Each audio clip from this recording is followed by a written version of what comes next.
नमस्कार।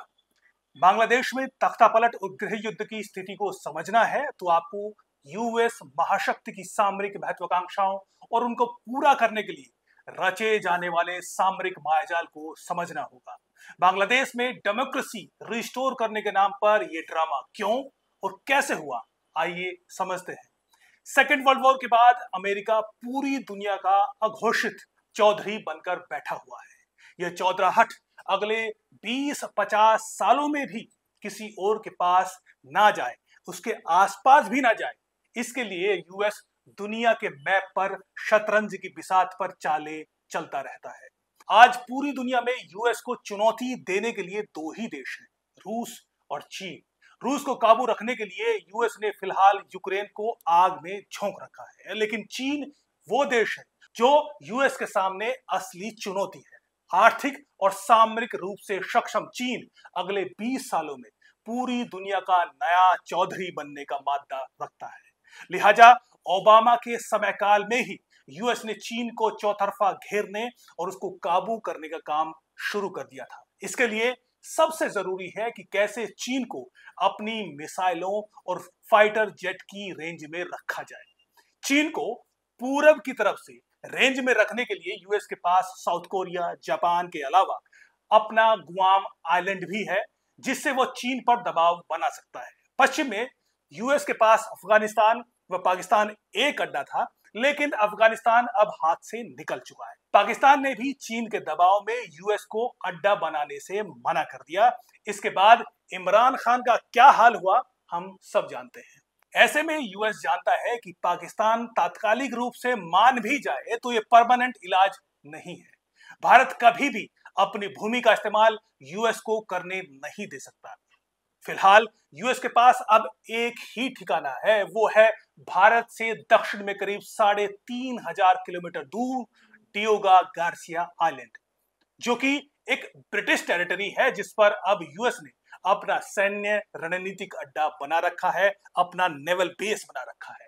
यहां से चीन तक पहुंचने के लिए यूएस के फाइटर जेट को कम से कम 5,000 किलोमीटर तय करना होगा, वो भी कम से कम 3 संप्रभु देशों की हवाई रेंज को पार करते हुए। ऐसे में सैन्य रणनीति के हिसाब से यहां से चीन पर हमला करना संभव तो है, लेकिन उतना कारगर नहीं है, उतना सैन्य रणनीति के हिसाब से बेहतर नहीं है। ऐसे में पिछले 2 दशकों से यूएस को बंगाल की खाड़ी में एक ठिकाने की जरूरत है। लिहाजा ओबामा के सत्ता काल में यूएस ने 1971 के बाद फिर से बांग्लादेश पर नजर गड़ाई। सैन्य समझौतों और सहयोग के नाम पर काम शुरू हुआ। धीरे धीरे यूएस ने बांग्लादेश के सेंट मार्टिन्स आइलैंड पर नेवल बेस बनाने का प्रस्ताव बांग्लादेश के सामने रखा। बांग्लादेश ने सामरिक शतरंज के खेल में यूएस का मोहरा बनने से साफ साफ मना कर दिया। लिहाजा यूएस ने बांग्लादेश के बाल्कनाइजेशन प्रोजेक्ट पर काम शुरू किया। इसके लिए यूएस ने कुकी-चिन रीजन को लेकर बिसात बिछा दी। कुकी-चिन म्यांमार का एक क्रिश्चियन बहुल प्रोविंस है, जिसका क्षेत्र बांग्लादेश के चटगांव और भारत के मिजोरम व मणिपुर से जुड़ता है। बांग्लादेश और भारत के सटे क्षेत्र में कुकी जनजाति का ये क्रिश्चियन बहुल इलाका है। जानकार बताते हैं कि यूएस का ख्वाब है कि कितना अच्छा हो इस रीजन में एक क्रिश्चियन बहुल देश बनकर उभरे। यह बनना कितना संभव है या कितना असंभव है, वो एक अलग कहानी है, अलग किस्सा है, अलग डिबेट है, लेकिन यूएस ने इसके लिए प्रयास पिछले 1 दशक से तेज कर रखे हैं। यूएस 2002 में इंडोनेशिया से अलग करके एक क्रिश्चियन बहुल अलग देश ईस्ट तिमोर बना चुका है। अफ्रीका में भी यूएस ऐसा कर चुका है, यानी यूएस के पास इसका तजुर्बा है, एक्सपीरियंस है। लिहाजा इसी प्रोजेक्ट के नतीजे में आप मणिपुर में हिंसा के पीछे की साजिश को आसानी से समझ सकते हैं। खैर, बांग्लादेश पर फोकस करते हैं। तो यूएस ने बांग्लादेश को सबसे पहले राजनीतिक तौर पर कमजोर करने के प्लान पर काम शुरू किया। अचानक यूएस ने बांग्लादेश में डेमोक्रेसी के खतरे में होने और ह्यूमन राइट्स पर हमले के नैरेटिव को गढ़ना शुरू किया। मकसद था बांग्लादेश में रिजीम चेंज, शेख हसीना को हटाकर पसंदीदा लोगों को सत्ता पर बिठाना। बांग्लादेश में कट्टरपंथी पूर्व प्रधानमंत्री खालिदा जिया और उसकी पार्टी बांग्लादेश नेशनलिस्ट पार्टी 2006 से ही शेख हसीना के चुनाव में धांधली का आरोप लगाते हुए सत्ता को हटाने के लिए संघर्ष कर रही है, यानी वहां पर पहले से ही बांग्लादेश में प्लेयर्स मौजूद थे यूएस का सहयोग करने के लिए। इसके अलावा किसी भी डेवलपिंग कंट्री में सरकार की नीतियों, बेरोजगारी से बेहाल एक पीढ़ी हमेशा सरकार को हटाने के लिए तैयार रहती है। वो चिंगारी हमेशा डेवलपिंग कंट्रीज में हमेशा मौजूद रहती है। बांग्लादेश में भी युवाओं की एक ऐसी भीड़ थी जो सिर्फ चिंगारी दिखाने पर आग में कूदने के लिए तैयार थे। शेख हसीना से कट्टरपंथी इस्लामिक संगठन जैसे जमाते इस्लामी पहले से ही खार खाए बैठे थे। उनके संबंध पाकिस्तान से हैं। वो पहले से ही शेख हसीना की सेक्युलर नीतियों को लेकर बड़े खार खाए बैठे हुए थे। लिहाजा पिछले 5-6 सालों में बांग्लादेश में अलग अलग मुद्दे को लेकर तथाकथित आंदोलन लगातार होते रहे हैं, लेकिन शेख हसीना ने हर एक आंदोलन को, हर एक प्रदर्शन को कामयाबी से कुचला है। हर एक विद्रोह को बड़ी कामयाबी से शेख हसीना कुचलती रही। इधर यूएस कूटनीतिक स्तर पर सीएनएन प्रोपेगेंडा मशीन के सहारे और अन्य प्रतिबंध लगाकर शेख हसीना को घुटने टेकने पर मजबूर करने की कोशिश करता रहा। जनवरी 2024 में पार्लियामेंट इलेक्शन से महीनों पहले यूएस राजनयिकों ने अपने दौरे बांग्लादेश में बढ़ा दिए। हर एक राजनीतिक ने सिर्फ 2 शब्दों पर फोकस किया, डेमोक्रेसी को अपहोल्ड करना और ह्यूमन राइट अब्यूज को खत्म करना। यानी ये नैरेटिव गढ़ा गया कि शेख हसीना है तो यहां पर न तो डेमोक्रेसी चलेगी और ना ही ह्यूमन राइट्स अपहोल्ड हो पाएंगे। इस नैरेटिव का मकसद यह स्थापित करना था कि शेख हसीना के राज में डेमोक्रेसी और ह्यूमन राइट्स पर खतरा है, लिहाजा रिजीम चेंज ही अंतिम सहारा है। इस बीच बांग्लादेश में जारी आरक्षण के विरोध में शेख हसीना और बांग्लादेश की सुप्रीम कोर्ट के फैसले को लेकर एक और आंदोलन खड़ा हो गया या खड़ा कर दिया गया। यूएस ने जमकर आग में तेल छिड़का। इलेक्शन के समय खालिदा जिया की पार्टी का भी आंदोलन अलग से चल रहा था। हाल ही में शेख हसीना ने इस एक मीटिंग में खुलासा किया था कि उस वक्त एक व्हाइट मैन ने उन्हें ऑफर दिया था कि आप हमें नेवल बेस बनाने का या तो हमें नेवल बेस बनाने दें या फिर आपको सत्ता से हटा देंगे। उसमें उन्होंने कहा कि ये ऑफर ये था कि आप हमें नेवल बेस बनाने दें और हम आपको इलेक्शन में आसानी से जितवा देंगे। ये ऑफर इलेक्शन से पहले था और ये इशारा जो था शेख हसीना का, ये यूएस की तरफ ही था। जैसे मैंने कहा कि नेवल बेस वो बनाना चाहते हैं बांग्लादेश में। बहरहाल हसीना नहीं मानी और तमाम साजिशों के बावजूद भी शेख हसीना लगातार चौथी बार भारी बहुमत से बांग्लादेश की प्रधानमंत्री चौथी बार बनी।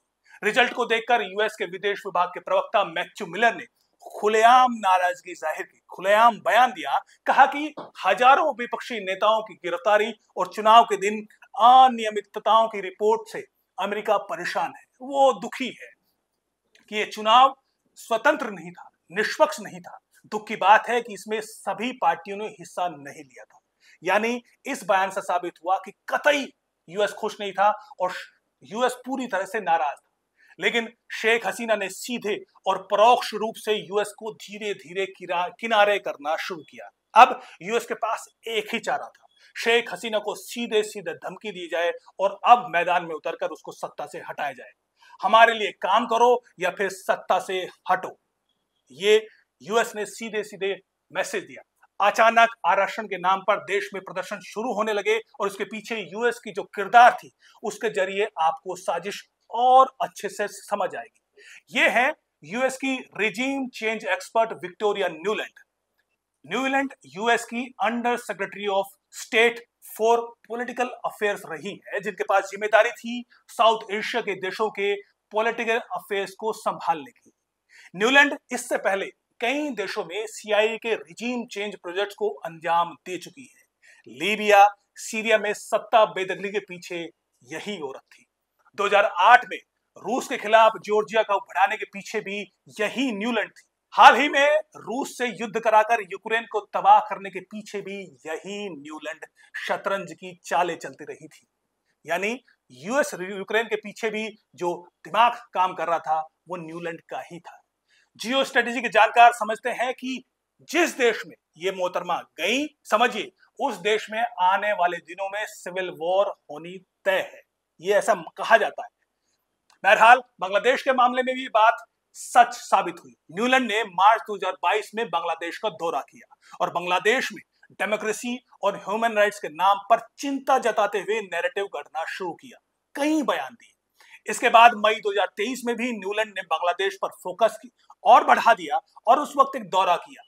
उस वक्त बांग्लादेश के दौरे में न्यूलैंड ने फिर से बांग्लादेश में रहते हुए बांग्लादेश में फ्री एंड फेयर इलेक्शन के importance, promoting human rights, labour rights और फ्रीडम ऑफ एक्सप्रेशन के नाम पर बयानबाजी की, जमकर बयानबाजी की, सीधे सीधे संदेश दिया कि हम शेख हसीना के खिलाफ हैं। ये सीधे सीधे बांग्लादेश के आंतरिक मामलों में दखल थी। इसके बावजूद भी न्यूलैंड ने इस तरह के बयान दिए और वो लगातार दखल देती रही। बहरहाल न्यूलैंड मार्च 2024 में रिटायर हो गई, लेकिन उसके प्रोजेक्ट को आगे बढ़ाया यूएस के under secretary of state Donald लू ने, जिन पर जिम्मेदारी थी साउथ एंड सेंट्रल एशिया देशों की। लू वही है जिसने इमरान खान को भी धमकी दी थी कि वो पाकिस्तान में नेवल बेस बनाने दे, और इमरान खान नहीं माने थे। बाद में इमरान खान के साथ क्या हुआ वो हम सब जानते हैं। इमरान खान को सत्ता से हटवा दिया गया और श्रीलंका में भी जो सत्ता को लेकर उठाफटक हाल ही में हुई थी, उसके पीछे भी यूएस के यही खिलाड़ी जिम्मेदार हैं। मई 2024 में यही डोनाल्ड लू बांग्लादेश का दौरा करने पहुंचते हैं और उसने भी शेख हसीना के सामने अंतिम प्रस्ताव रखा। प्रस्ताव कि हमारी मान जाओ वरना सत्ता से हटा दी जाओगी। लेकिन शेख हसीना नहीं मानी।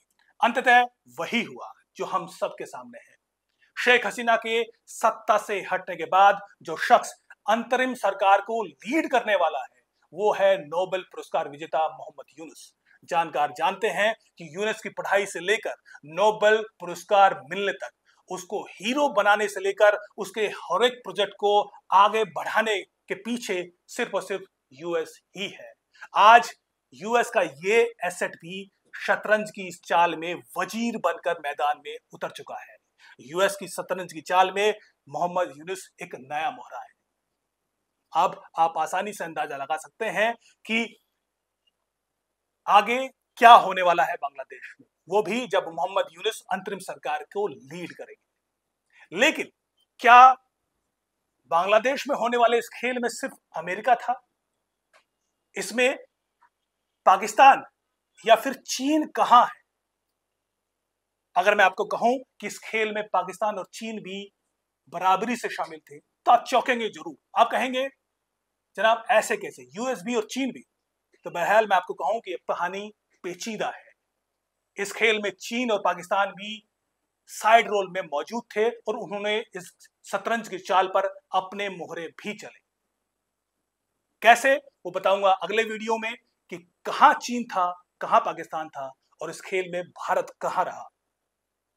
देखिए इस पर बने अगले वीडियो को। तब तक देखते रहिए जेके नाउ। नमस्कार, जय हिंद।